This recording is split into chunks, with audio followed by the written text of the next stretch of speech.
Hello guys, welcome back to our channel P trading guys. So दोस्तों, स्वागत है आज फिर से आपका। सो दोस्तों, कल का एनालिसिस का वीडियो अगर किसी ने देखा है तो मैंने उस वीडियो के स्टार्टिंग में कुछ एनालिसिस किया था टुमारो के लिए, यानी कि आज के लिए। ठीक है। सो मैंने एनालिसिस ये किया था कि पॉइंट ऑफ इंटरेस्ट बन रहा है डे टाइम फ्रेम पर। ठीक है। जो कि बहुत बारी टेस्ट हो चुका है। ठीक है। और कल यानी कि आज मार्केट जो है गैप अप ओपनिंग होने के चांसेस हैं। और आज आपने देखा भी है, मार्केट जो है गैप अप ओपनिंग हुआ है, 70 plus points gap up opening हुआ है। ठीक है। सो ये एनालिसिस हमारा करेक्ट गया है। ठीक है। अब आते हैं आज के इंटरडे हमारा प्राइस एक्शन क्या रहा है कैमेरेला। आज हमारा day 5 camarilla pivot plus price action setup का डे 5 है। इसको कैरी ऑन करते हैं।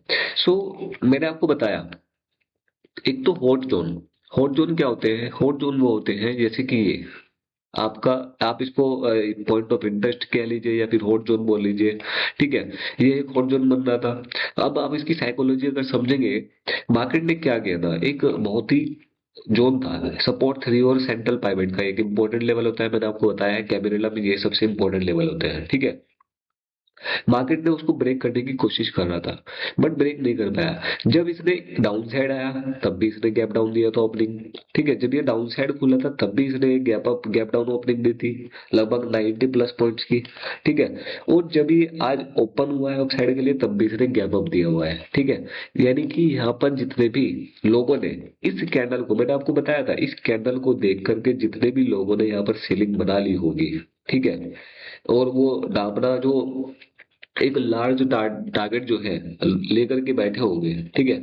उसको इस कैंडल के बाद जो निकल गए होंगे। बस आज मार्केट ने फिर से एक गैप अप दिया और सबको उड़ा दिया यहाँ पे। ठीक है। सो अब मार्केट में एक बुलिश मोमेंटम कैरी ऑन रह सकता है अगर आज मार्केट की क्लोजिंग अच्छी हो जाती है तो दोस्तों। ठीक है। हम मार्केट को फिर हम 26,500 के लेवल तक, यानी कि जो इसका R3 लेवल है, हम वहां तक इजिली देख पाएंगे। एक न्यू हाई बनाते हुए मार्केट को हम देख पाएंगे। आइए देखते हैं। ये है हॉट जोन है जो हमने फिर से मार्क किया। अब हम आते हैं 1 आवर टाइम फ्रेम पर। 1 आवर टाइम फ्रेम पर भी क्या बन रहा है? 1 आवर टाइम फ्रेम पर भी हमारा यहाँ पर एक सपोर्ट 4 है। ठीक है। सपोर्ट 4 है। सो बेसिकली हमारा क्या बन गया है, ये हमारा हॉट जोन बन गया है, यानी कि मल्टीपल पाइवेट जोन बन चुका है ये हमारा। आर्ली टाइम फ्रेम पर S4 लेवल है, आर्ली टाइम फ्रेम पर S4 लेवल है, और डेली टाइम फ्रेम पर S3 और सेंट्रल पाइवेट का रोल है। अब मार्केट इंटरडे लेवल पर 5 मिनट पर क्या किया, मार्केट ने एक गैप अप ओपनिंग दी है। अब जब भी गैप अप और गैप डाउन होता है, सो हमें कैमेरेला का यूज करके या विद सिंपल प्राइस एक्शन पे यूज करके, कैमेरेला एक इंडिकेटर है। ठीक है। उसमें हम प्राइस एक्शन को ऐड करेंगे। हमें ये देखना है वो पर्टिकुलर वैल्यू पे प्राइस का एक्सेप्टेंस हो रहा है या रिजेक्शन हो रहा है दोस्तों। देखिए, किसी भी मार्केट में अगर आप मार्केट का 2 डे सिनेरियो देखते हैं। ठीक है। मार्केट में 2 डे सिनेरियो में एक जोन बनाया। ठीक है। ये जोन है मार्केट का, बल्कि 3 दिन का ये एक जोन है। ये एक मार्केट की वैल्यू एरिया है जिसके अंदर मार्केट नीचे आया, अप साइड गया, फिर नीचे आया, ऊपर से फिर रिजेक्शन लिया, नीचे आया, फिर रिजेक्शन लिया, फिर यहाँ पर एक कंसोलिडेशन किया हुआ है इसने। यानी कि मार्केट ने एक वैल्यू एरिया पकड़ा इतने पॉइंट्स का। ठीक है। इतने पॉइंट्स का 200 पॉइंट के अंदर के एक बढ़िया ट्रेंडिंग मार्केट रहा है 3 दिन से लगातार। ठीक है। वैल्यू एरिया पकड़ा। अब जब मार्केट एक गैप अप ओपनिंग हुआ है और एक इंपॉर्टेंट लेवल के ऊपर ओपनिंग हो रहा है, सो हमें क्या देखना है कि यार न्यू वैल्यू एरिया में प्राइस का एक्सेप्टेंस हो भी रहा है या रिजेक्शन हो रहा है। ठीक है। मतलब एक जो हमारे इनिशिएटिव हम बोलते हैं, देखो, एक तो होते हैं रेस्पॉन्सिव बायर सेलर्स, एक होते हैं इनिशिएटिव, यानी कि जो इनिशिएट करते हैं नई चीजें। ठीक है। यानी कि उन वो इनिशिएट करते हैं कि मैं एक नई वैल्यू की तरफ प्राइस को पहुंचाना है। ठीक है। रेस्पॉन्सिव वो होते हैं, रेस्पॉन्सिव ये थे दोस्तों। ठीक है। रेस्पॉन्सिव कौन है? ये इन्होंने कहा कि यार हम इसी वैल्यू एरिया के अंदर मार्केट को रखना चाहेंगे। ठीक है ना। यानी कि ये ऑप्शन सेलर्स हैं बेसिकली। ठीक है। क्योंकि जितना मार्केट एक वैल्यू एरिया के अंदर रहेगा उतना ही डीगे रहेगा और उतना ही सेलर्स जो है वो अर्न करेंगे। बट इनिशिएटिव बायर्स का यहाँ पे क्या हुआ, अटेंशन बढ़ा। इनिशिएटिव बायर्स ने बोला कि यार अब मार्केट को क्या है, मार्केट बहुत थका लिया है, 3 दिन से इस वैल्यू एरिया हमारे लिए भले ही बहुत मूव है, बट बड़े प्लेयर्स के लिए, इंस्टीट्यूशंस के लिए बहुत छोटे मूव है। अब मार्केट ने बहुत थका लिया है, अब इसको सेलर्स को उड़ाते हैं। मार्केट ने क्या किया, आज सेलर्स को उड़ा दिया सबको गैप अप ओपनिंग दे करके, जिन्होंने भी यहाँ पर पोजीशंस बनाई हुई होंगी इस वैल्यू एरिया के अंदर। ठीक है ना। तो मार्केट ने गैप अप ओपनिंग दी है। अब हम बात करते हैं R3 से लगता है ये एक बुलिश कैंडल बनाई है जिसमें विक ज्यादा है दोस्तों। ठीक है, अब हमारे को क्या करना है। अब मार्केट ने एक रेड कैंडल बनाई है और एक, अब बेसिकली आप यहाँ पर एक छोटा सा स्कैल्प कर सकते हैं। मैं आपको बताता हूँ क्यों। अब आपको क्या देखना है, R3 के ऊपर भी खुल रहा है, एक इंपॉर्टेंट लेवल के ऊपर भी खुल रहा है यानी, और सुबह सुबह का टाइम है, मोमेंटम का टाइम है। सो हमें क्या देखना है, मोमेंटम का टाइम है तो हमारे को वहां पर एक अच्छा मोमेंटम कैप्चर करने को मिल सकता है। और R3 के ऊपर ही दोबारा से जितने भी यहाँ पर इस कैंडल में सेलर्स आए हैं सेकंड कैंडल के अंदर, मैं इसको जूम आउट कर लेता हूँ। जितने भी बाइंग आई है फिर सेलर्स आई है, सेलर्स जो है इस बुलिश कैंडल की बॉडी के नीचे क्लोजिंग नहीं हुई है, बल्कि इस कैंडल में यहाँ पे नीचे की साइड प्राइस ने जाने की कोशिश करी और मार्केट ने फिर इसी के ऊपर क्लोजिंग दे दी है। अब आपको एक छोटा सा स्कैल्प करना है यहाँ पे, ऐसे सिनेरियो में आपको क्या करना है, आपको बड़े टारगेट नहीं रखना है, क्योंकि आपको पता है अब साइड में हमारा R4 लेवल भी है। ठीक है, R4 लेवल क्या होता है, R4 लेवल के ऊपर अगर प्राइस सस्टेन हो जाए तो प्राइस में एक मोमेंटम रहेगा, वो स्लो रहे या डाउन कैसा भी रहे, बट प्राइस का क्या हो गया है, एक एक्सेप्टेंस हमें पता लग जाएगा कि यार मार्केट में एक नया वैल्यू एरिया जो है वो एम करना चाहता है और प्राइस जो है वो वहां पे सस्टेन हो रहा है। बट यहाँ पर क्या करना है, छोटा सा स्कैल्प करना है आपको R4 के लिए, आपको भले ही ये आपको 15 पॉइंट मिले। ठीक है, छोटा सा स्कैल्प करना है बहुत ज्यादा। ठीक है, मैं आपको बता दूं ये क्यों होता है, जब भी मार्केट में मैं आपको बताता हूँ मॉर्निंग टाइम में मोमेंटम होता है दोस्तों। मॉर्निंग टाइम में जब कोई भी नियरेस्ट R4 लेवल होता है, जैसे R3 लेवल होता है, इंपॉर्टेंट लेवल होता है, जब हमें पता लगा कि यार बाइंग स्ट्रेंथ बनी हुई है और इसमें ज्यादा गैप भी ना रहा है, तो जो R4 लेवल है ना दोस्तों, ये एक मैग्नेट की तरह प्राइस को कैच करता है। ठीक है, मैग्नेट की तरह अपनी तरफ खींचता है। क्यों, इसने कैंडल ने 26,000 का जो लेवल था 26,010 की क्लोजिंग दी है, तो ये एक मैग्नेट की तरह चलता है। आप यहाँ पर पे 4-5 पॉइंट का एक नॉर्मल एसएल लगा करके, ठीक है, और R4 तक के लिए एक छोटा सा स्कैल्प है दोस्तों। ये तो एक नॉर्मल स्कैल्प ट्रेड है, आप मॉर्निंग मोमेंटम में इस तरीके से कैच कर सकते हैं, क्योंकि मैग्नेट की तरह खींचता है ये लेवल ना, मैग्नेट की तरह कोई इंपॉर्टेंट अगर लेवल होता है तो वो उसको प्राइस को अपनी तरफ खींच लेता है। ठीक है, उसने खींचा बट प्राइस ने एक्सेप्टेंस नहीं दिखाया दोस्तों। अब हमारा प्रॉपर ट्रेड कहां पर बनती है, हमने देखा कि R4 पर आकर प्राइस ने एक्सेप्टेंस नहीं दिया है। अब आप हर कैंडल में अगर नोटिस करें, जो ये ब्रेकआउट कैंडल आई है इसमें ऊपर से वीक आ रखी है, जो ये डोजी बनी है इसमें वीक है। ठीक है, अब किसी भी पर्टिकुलर डिसाइसिव कैंडल से पहले अगर वहां पर कोई कंसोलिडेशन डोजी की फॉर्म में हो रहा है, ठीक है, सो वो बहुत इंपॉर्टेंट चीज होती है। और हमें पता है कि बाइंग जो स्ट्रेंथ है वो इन प्रीवियस दो कैंडल में कम भी हो रही है, इन दोनों प्रीवियस कैंडल्स में कम भी हो रही है। अब मार्केट ने क्या किया, एक रेड कैंडल इमीडिएटली R4 के नीचे क्लोजिंग दे दी है। ठीक है, फॉलो थ्रू एक आप यहाँ पर भी एंट्री कर सकते हैं। ठीक है, अब आप गलत कब होंगे, देखो आपका जो बुलिश बायस है वो गलत जब होगा जब आपका इस लेवल के नीचे, इस पर्टिकुलर लेवल के नीचे अगर क्लोजिंग आएगी, क्योंकि वो ऊपर का एक नया वैल्यू एरिया है, हमें तो इंटरडे लेवल पर जाना है। ठीक है, सो R4 से R3 तक के लिए हम नॉर्मली एम कर सकते हैं। ठीक है, आप शॉर्ट पोजीशन यहाँ पर बनाएंगे इस कैंडलों के बाद। ठीक है, एक्स्ट्रा कंफर्मेशन अगर आपको चाहिए तो इस कैंडल पे भी आ सकते हैं। ठीक है, हालांकि आपकी एंट्री यहाँ पर बन जाएगी। आपने छोटा स्टॉप लॉस रहेगा आपका यहाँ पर एंट्री बनाने का। पॉइंट क्या रहेगा, आपका सुबह का मोमेंटम है और दूसरा आपका स्टॉप लॉस काफी छोटा बनेगा इस जगह पे। ठीक है ना, सिर्फ 16 पॉइंट्स का आपका एसएल रहेगा। ठीक है, आप नॉर्मल क्वांटिटी में काम करते हैं और टारगेट आपका क्या है यहाँ पर बड़ा है, टारगेट आपका R3 के लिए है।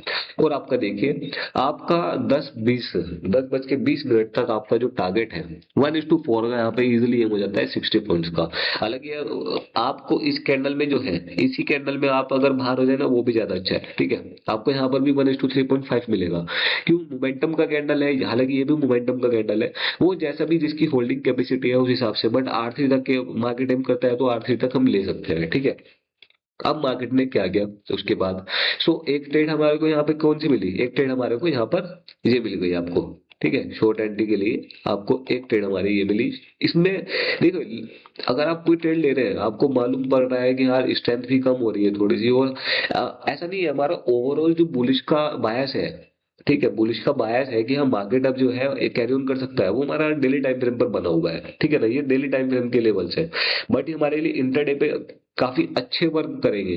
ठीक है ना, अगर हम कहते हैं ना डेली टाइम पर जितने हाई टाइम फ्रेम पर एनालिसिस होता है उतना ही अच्छा इंटरडे लेवल्स पर, अगर उस लेवल पे प्राइस अच्छा मूवमेंट दिखाता है तो हमारे को मोमेंटम अच्छा मिलता है, ठीक है। सो एक ट्रेड आपका यहाँ पर एक प्लान कर सकते हैं आप 1:3.5 के अप्रोच, ठीक है। अब सेकंडली क्या होता है, सेलिंग आती है प्राइस, मैंने आपको बताया एक्सेप्टेंस। प्राइस जैसे ही इस जोन से लगता है और प्राइस एक बढ़िया एक यहाँ से रिजेक्शन फेस करता है, बट उसकी क्लोजिंग R3 के ऊपर नहीं है, ठीक है ना, R3 के ऊपर नहीं है। बट इस कैंडल से हमारे को क्या पता लगता है कि यार कुछ जो जिन लोगों ने मार्केट को गैप अप ओपनिंग दी है वो नहीं चाहते हैं अब दोबारा से पुराने वैल्यू एरिया के अंदर मार्केट जाए, ठीक है ना। पुरानी रेंज के अंदर मार्केट फंसे जा करके, यानी कि मार्केट को वो क्या करना चाहते हैं, मार्केट को वो ट्रेडिंग कराना चाहते हैं आज बाइंग साइड के लिए, ठीक है। मार्केट वो बायर्स कह रहे हैं, इनिशिएटिव बायर्स हैं वो, ठीक है ना। बेसिकली यहाँ पे क्या है, इनिशिएटिव बायर्स आ चुके हैं, वो कह रहे हैं नहीं मार्केट को हम ऊपर ही रखना चाहते हैं। इस कैंडल को देख कर कोई आपको तो लगता है, बट ये कोई कंफर्मेशन कैंडल तो नहीं है दोस्तों, ठीक है ना। अब आप नोटिस करिएगा ट्रैपिंग, अब आप लॉजिक देखिए स्टॉप लॉस का, ठीक है ना। अब कुछ इसके बाद क्या होता है, कंफर्मेशन मिलता है बुलिश कैंडल का, ठीक है ना। अब यहाँ पर आप एक लॉन्ग एंट्री बनाएंगे, ठीक है ना, लॉन्ग एंट्री बनाएंगे। अब लेकिन आपका स्टॉप लॉस जो रहेगा वो इस कैंडल के नीचे ही रहने वाला है, यहाँ पर आपका स्टॉप लॉस जो रहेगा बड़ा रहेगा। उसी हिसाब से आपका टारगेट भी जो है वो बड़ा रखेंगे, ठीक है ना। टारगेट आप 25-26,050 तक भी रखेंगे तो 1:1.5 मिलेगा। हालांकि आपको अगर पोजीशन को कैरी फॉरवर्ड करके लेके जा सकते हैं, क्योंकि मैंने आपको बताया 10 10:30 बजे तक आप ऑप्शन बाइंग करें, उसके बाद नॉर्मली आप ऑप्शन सेलिंग प्रेफर करें तो ज्यादा अच्छा रहेगा, ठीक है। वो आपकी इच्छा है, जैसे भी है। आपका यहाँ पे स्टॉप लॉस बड़ा रहने वाला है, बट हमारे को सेलिंग के लिए मैं ये जो ट्रेड होगी ना दोस्तों, ये ट्रेड सेलिंग के लिए ही होगी, क्योंकि यहाँ पे हमारे को ये पता लग चुका है कि मार्केट जो है बाइंग साइड के लिए ही रहने वाला है आज, भले ही वो साइडवेज टू बुलिश रहे, ठीक है, या एक तरह से मोमेंटम के साथ बुलिश रहे, ठीक है ना। सो वो तो हमें कुछ नहीं पता है, बट मार्केट ने जब सुबह सुबह इतना मोमेंटम दे दिया है, गैप अप भी ओपनिंग हो चुके हैं। सो मैं आपको बता दूं, गैप अप और गैप डाउन में 10:30 बजे के बाद अगर आप देखें ऑप्शन, अगर आपका दिख रहा है कि आपको डीके भी दे रहा है थोड़ा, दूसरा आज दिन आपका फ्राइडे है, ठीक है ना। आपको एक और चीज बताऊंगा मैं आगे, वीडियो में आप बने रहिए, ठीक है। दूसरा फ्राइडे भी है, फ्राइडे आपको पता है मार्केट क्या होता है, ठीक है ना। मार्केट कहता है मैं गया गया ऊपर, मैं नीचे नीचे आया, इस तरीके से दिखा करके वो कैंडल्स भी बड़ा बड़ा बनाता है और कोई ब्रेकआउट और ब्रेकडाउन भी देता। बेसिकली फेक ब्रेकआउट और ब्रेकडाउन काफी ज्यादा बनते हैं बाद के मिड मार्केट में जो होते हैं, फेक ब्रेकआउट ब्रेकडाउन जो है वो ज्यादा दिखाता है, ठीक है ना। मार्केट साइडवेज होती है तो साइडवेज में क्या होता है, ट्रेंड लाइन चैनल ये काफी सारे बनते रहते हैं। साइडवेज मार्केट की खासियत ही होती है।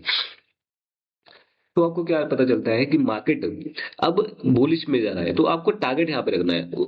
सेकंड रीजन भी इसका क्या है, अगर आप देखेंगे ये रेंज, ठीक है ना, अगर आप पिछले 3 दिन का रेंज देखेंगे तो रेंज का लेवल भी हमारा ये बैठता है, रेंज का लेवल भी हमारा यही वाला बैठता है लास्ट।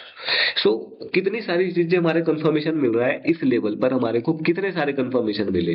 डेली सेंट्रल पाइवेट और S3 का लेवल है, आर्ली बेसिस पर S4 का लेवल है, दूसरा 3 दिन का रेंज का लेवल भी ये है, और उसमें से प्राइस नीचे जाने के बाद लिक्विडेशन जो भी लिक्विडिटी थी यहाँ पर लेकर के प्राइस जो है ऊपर साइड में दिखाता है और कंफर्मेशन देता है। सो इतना बायस आपका कंफर्म हो जाना चाहिए कि मार्केट जो है वो बाइंग साइड के लिए जाने वाला है। बट स्टॉप लॉस जो है, स्टॉप लॉस देखिए अगर आप R3 के जस्ट नीचे लगाएंगे कोई लेवल नहीं बैठता आपका, क्योंकि 25,950 का जो जोन है मेनली स्ट्राइक प्राइस का, वो भी आपका इस लेवल पे आकर के है 25,950 भी। सो आपको stop loss, genuine stop loss कहाँ रहना चाहिए, इस कैंडल के नीचे ही रहना चाहिए, भले ही आपका रिस्क एंड रिवॉर्ड रेशियो कम बने, 1:1.5 या 1:1 ही बने, ठीक है ना।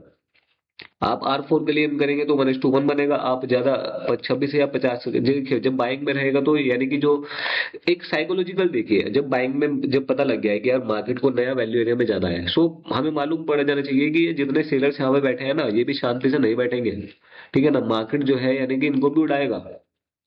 अगर आज मार्केट बाइंग में जाने वाला है तो मार्केट इनके जो एसएल है वो भी लेगा जो बैठ गए यहाँ पे लेकर के।